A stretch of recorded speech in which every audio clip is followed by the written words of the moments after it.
a film is made 3 times. You tell the story of a film 3 times. First, when you're writing it, second, when you're directing it, and third, when you're editing it.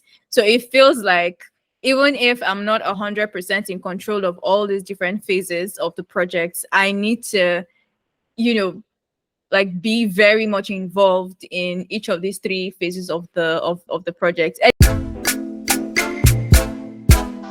Hello and welcome to Nollywood Fellow, a channel where I talk Nollywood. And today I have a special guest with me, a filmmaker who has showcased immense promise in just a couple of years after being the only West African filmmaker on Netflix and UNESCO's African Folktales Reimagined, and giving us 2 highly critically acclaimed films in this year itself. It blooms in June, and with difficulty comes ease. Please welcome Korede Azeez. How has the reception to the movie been? I mean, it's been amazing so far. Obviously, when I was making the film, I hoped that it would be received well, but I mean, the comments have been way more than what I expected, to be honest, and that makes me very grateful. I mean, it's very humbling to see that the film resonated not just with Muslim women who I was thinking about when I was making the film, but across board. So it's been amazing so far. So yeah, there's a tweet of yours that dates back to, I guess, 2 years back, or was it 1 year back, when you just went onto Twitter and you said that you wanted some insights into Muslim women and Muslim lives. So was that like, I mean, did that help in the movie making process, in the writing process, or was that something just by the way? Or yeah, so it was October 2022 when I tweeted that I wanted to make a film for us Muslim girls. And I mean, it's something I've always wanted to do, because growing up, I never saw characters like me, on screen. Okay. I didn't have role models on screen. And I thought it was pretty weird, because I'm from Nigeria, where half the population is Muslim. And I thought that it was ridiculous that the representation wasn't there. I think it was even before we had delivered my Netflix short film. I just wanted to jump on something as quickly as possible. I didn't know what to expect in terms of like reactions and reception, but I got over 200 people who sent me messages and said, oh, they would like to help however they can, and all that. And so I got a small group together, and we started talking about ideas. And then it was someone who planted the idea that eventually became this story. She had lost her husband young, even though she had remarried, but it was a story that she wanted to tell.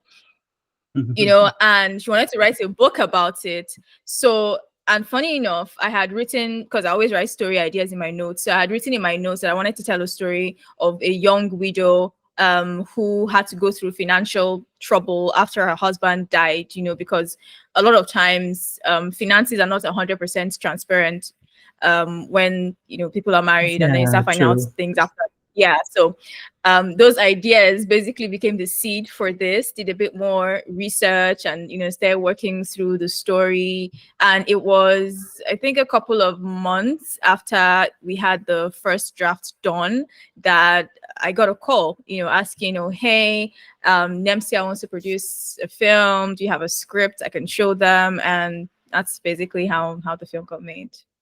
Anyway, so talking about not seeing enough Muslim representation and all of that, you're from Abuja, or are you from the south, or how does it work? I mean, whatever I know of Nigeria, I know through Nollywood. So if I'm dumb, please excuse me. Sure, I understand. So I'm from South Nigeria. There are 3 major tribes in Nigeria, over 200 obviously, but 3 major ones. And the north is mostly Hausa and Fulani, majority Muslim. The south, you have the Yorubas and you have the Igbos. So I am Yoruba, and Yorubas, let's say about half of us are Christian, half of us are Muslim. So there's a very interesting mix. Generally, we're not considered as conservative as the Northerners. Where I am. But the interesting thing about my background is I'm a Yoruba Muslim who grew up in the Igbo parts of the country, and they are predominantly Christian. In fact, there are some Igbo who will disagree with you that there are actually Igbo Muslims, even though there are quite a number, not so many, obviously.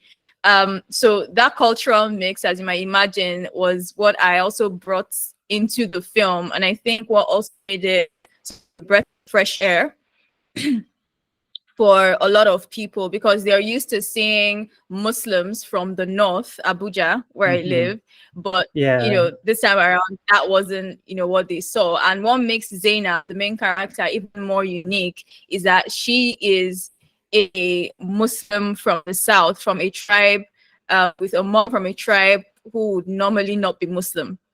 Got So it. there's all of that going on. Yeah. Those dynamics were beautifully brought. You were saying you've always been into writing. So how early on did you realize you wanted to become a filmmaker, or was that something that happened gradually? Or let's go to the start. Yeah, I mean, it happened over time. I mean, I've always been interested in the arts. Anyways, I've always been creative. I started writing when I was probably about 8 years old. I fell in love with stories, from the storybooks that my mom used to buy for me, and it Blyton, all those amazing storybooks.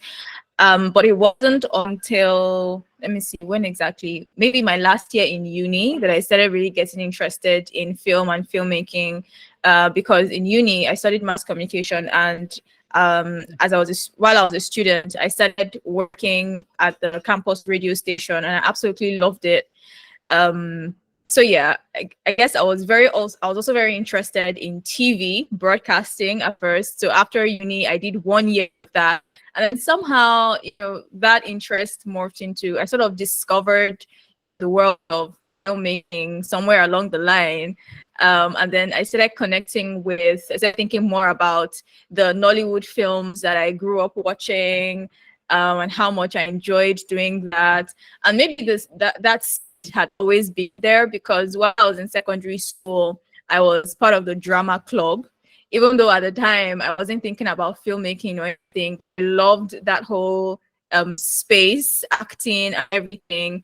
In fact, there was this drama production I did while I was in secondary school, and I was an actor on that. It was supposed to be a series that would get on TV. It never made it to TV, but that was my first exposure to filmmaking and all that. So like, all those little seeds, eventually became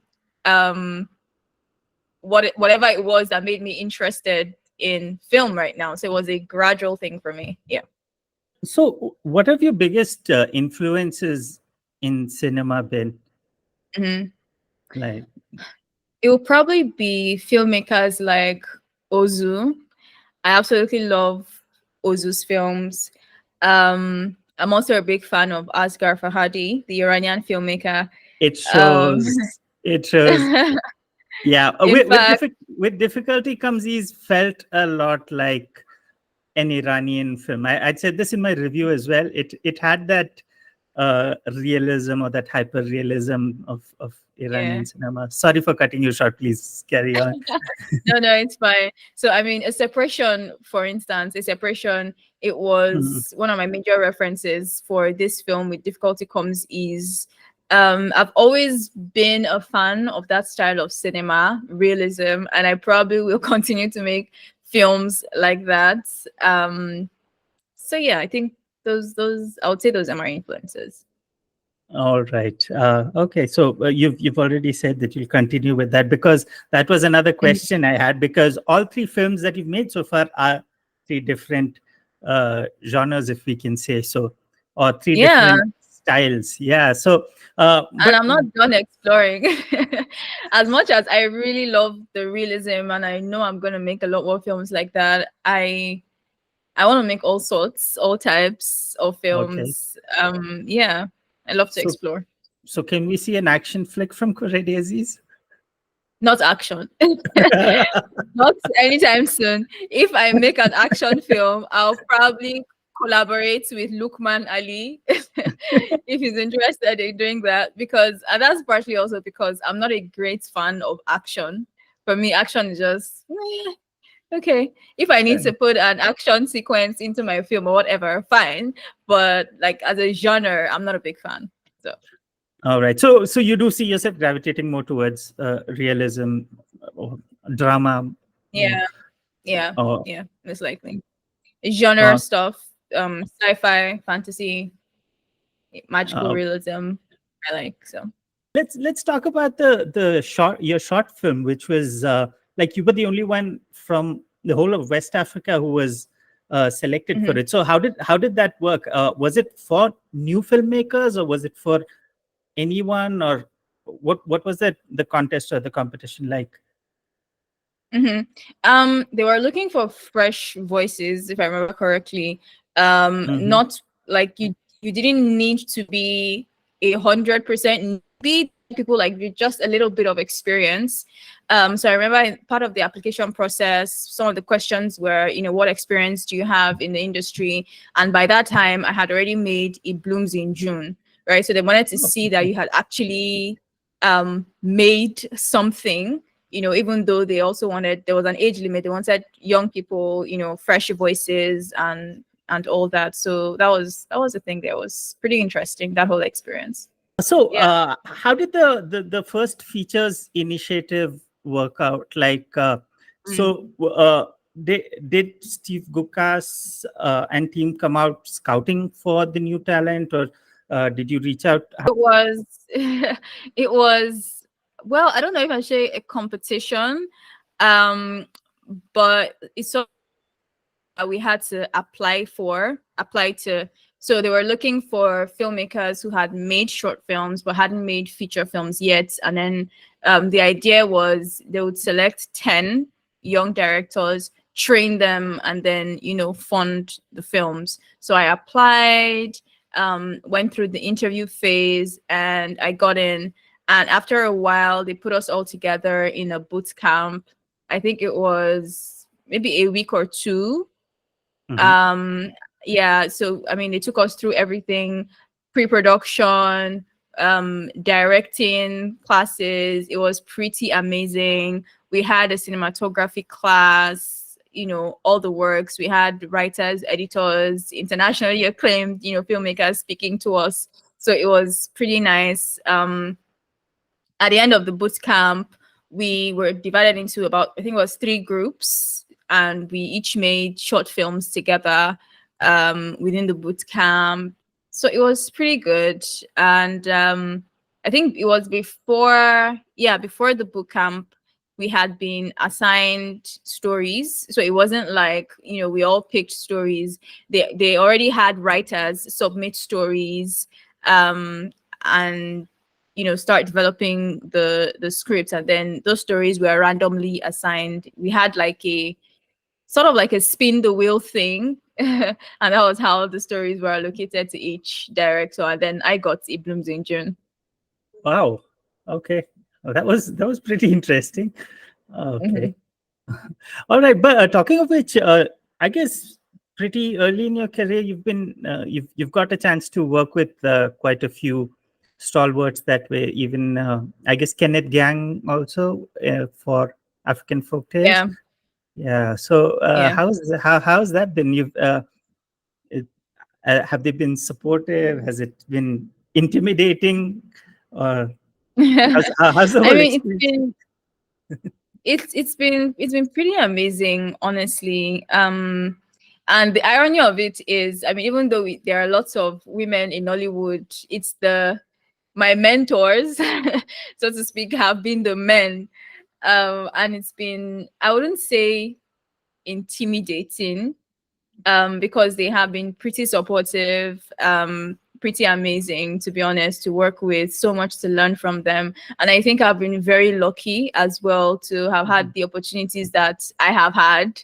You know, I mean, especially, I mean, I couldn't have made the Netflix short film if I didn't already have the experience that I had with Steve Gukas making It Blooms Yeah. in June.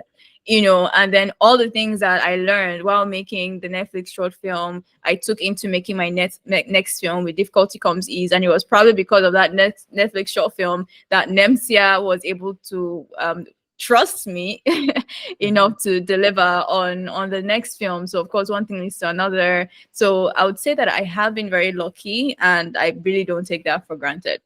And well, one surprising thing about this interview is that so far I've spoken to 4 or 5, I guess, I don't know, maybe 6 interviews I've had so far, and surprisingly, you're the first woman. And what makes it so surprising is that Nollywood is actually pretty female dominated, if I could say so. There are women at, there are starting from, production, media moguls like I forgot her name. I'm so bad with names. Moa Budu, thank you so much. Yeah, starting from Moa Budu to leading directors. Like when you talk about leading female directors in Nollywood, you don't even say a leading female director. You just say a leading director, because that's how good the representation is. So what would you say is the reason behind it? Is it something cultural, or is it just the way West African women are? What would you attribute it to? I don't know. Maybe it's just the way West African women are. I mean, and it's nice that there is quite a bit of female representation in this space, even though I keep saying that we need more women in technical roles, because, that is the space where you hardly see the women, Right. But I do know that, I mean, women, when we want something, we go for it, at least in these parts, yeah. So going ahead, you have a time travel romance, is that right? I picked that up from your Twitter feed. No, I don't. I was just thinking about it, and I thought, the time travel romance would be nice. Let me see what people think. And yeah, I think people agree. So who knows? Who knows? I mean, if I got the money to make it right now, I would definitely make it. Okay, all right. So as a filmmaker, what works better, an OTT release or a theater release? I mean, just to understand the economics of how it is, or I mean, which is more widely, let's say, accepted or Okay, are you asking about preferred? streaming Yeah, platforms versus cinema? cinema.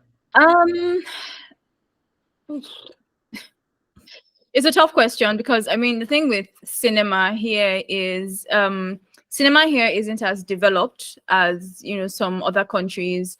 Even though, of course, we've come such a long way from where we were, say, 2 decades ago or whatever. But the concern that a lot of filmmakers tend to have with cinema is in terms of the returns.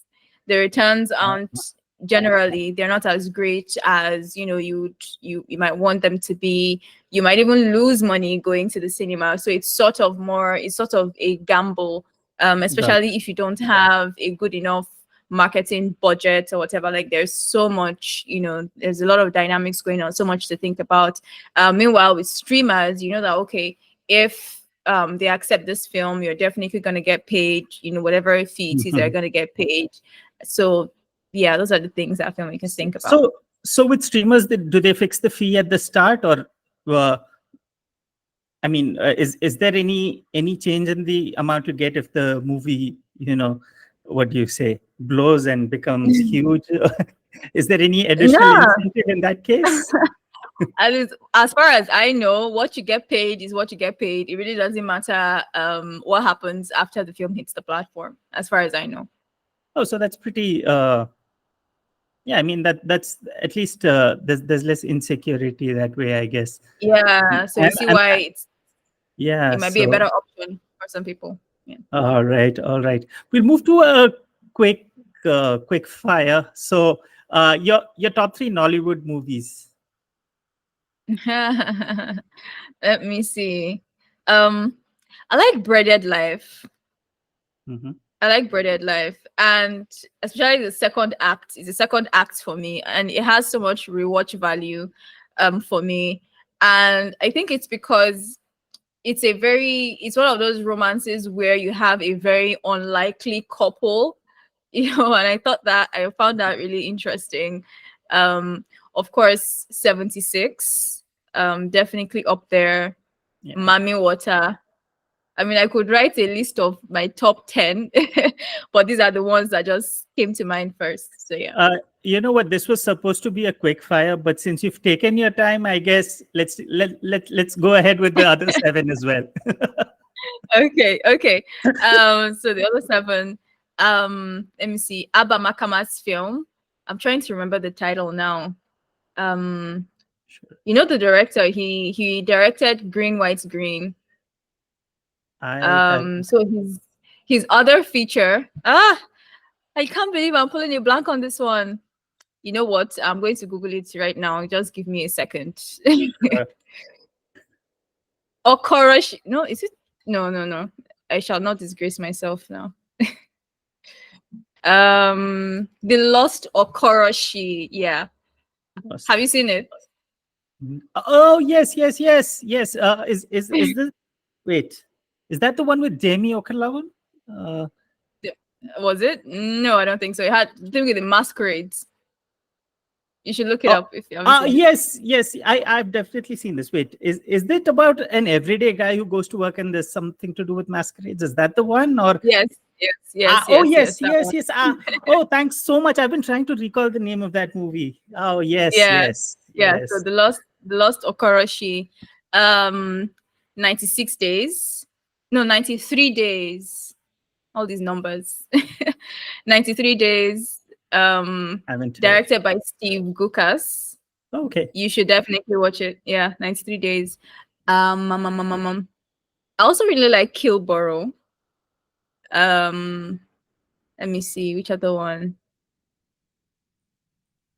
Okay, I'm pulling blanks. Let's end it there. An actor you would like to direct from anywhere in the world? Hmm. I don't think I've ever thought about this before. Who would I like to direct? Maybe Genevieve. Mhm. Genevieve and Naji, maybe. Yeah. All right. What do you see as the future of Nollywood? Do you see it blowing up? Do you see it going Oh, down, stagnant? it has already blown up. I mean, Nollywood has been big even outside of the country for a while, even with the so-called old Nollywood, when it was just DVDs and CDs and Mhm. everything. Nollywood has always been, and I think that, I mean, now with streaming and all that, I think it's going to be interesting to see what the future looks like. But one thing I'm excited about is I think we're going to be seeing a lot more diverse storytelling. Mhm. So that is definitely something to look forward to for me. And I mean, there are so many opportunities now opening up for Nollywood filmmakers. So it's no longer a certain type or kind of Nollywood or Yeah. whatever. There are so many possibilities now. So it's going to be pretty exciting to see what happens in the next couple of years or decades. All right. So, what are you working on right now? What can we next expect from Korede Azeez? I don't know what the next film is gonna be, but I'm currently working on a couple of scripts. Of Mhm. course, it all depends on when and who is gonna be ready to fund these projects. That will determine what the next film will be. But yeah, definitely working on a few stories right now. So, "It Blooms in June" was not written by you, No, it but wasn't. going the African folk tales reimagined one, Halima's Choice, that was written by you, right? Yeah, it So was. so so going forward, can we see you working more on your own scripts, or are you open to it either way, or how does it work for you? I actually really love collaborating with other people. Even this script with difficulty comes is it started as a collaboration, but eventually I had to take it over because the other person involved couldn't continue. But then the truth is, the scripts that I write myself are going to be more personal, so to speak. It's definitely always different when you're writing your own story. Yeah, it's always going to be different. But even with It Blooms in June, I remember when I was assigned the story and I saw the writer's name, I went to find him on Instagram and say, "Hey, I'll be directing the film that you're writing." And that was because I wanted us to have a good collaborative relationship right from the beginning. It allows me to, put a bit of um myself into the script as well, if I can say so. So yeah, I love that collaborative process, and if I find a writer that gets what it is that I like to do and what I'm trying to do, with a voice, someone who can speak in a language that we both understand, if I can put it that way, I would absolutely love that. Because as amazing as the writing process is, I find it very stressful. It takes so much out of you. So honestly, I would rather have other people writing my scripts. But of course, I would write if I have to. And you're also quite a hands-on director too, right? Like you work in along with so many other departments. I mean, you work in many Mhm. other departments. Like you also looked into the editing over here for with difficulty comes ease. So it isn't that stressful? Yeah. I mean, it is, but sometimes so it's necessary, so does especially it if it's a personal film. So so okay, so does it come from a place of being doubly sure that everything is as you want it to be? yeah, you can say that. To be honest, you can say that. And of course, my collaborative relationship is always going to be different depending on who it is that I'm working with, and it's also going to be different depending on the film. I mean, for me, the edit is, I mean, I like to think of myself as an artist, right?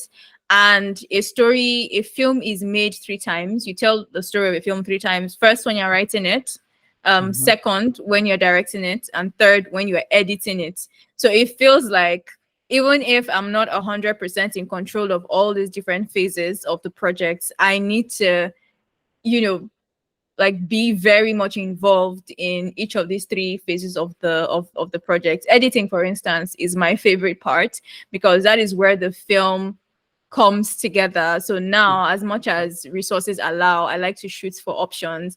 And for me, I mean, it's very hard just sitting in front of the screen watching an editor make cuts. I like to feel the cuts myself, try different things and all that. But at the same time, the beauty of filmmaking for me is how, as a collaborative medium, you can have so many different people bring in their own ideas and their own spark into it, and then you all create this beautiful thing together. So I love it when an editor does something and it surprises me, or I see something fresh that I wouldn't have thought of. I absolutely love moments like that. So I mean, yeah, I think it's part of the allure of filmmaking for me, that yin and yang, I would say.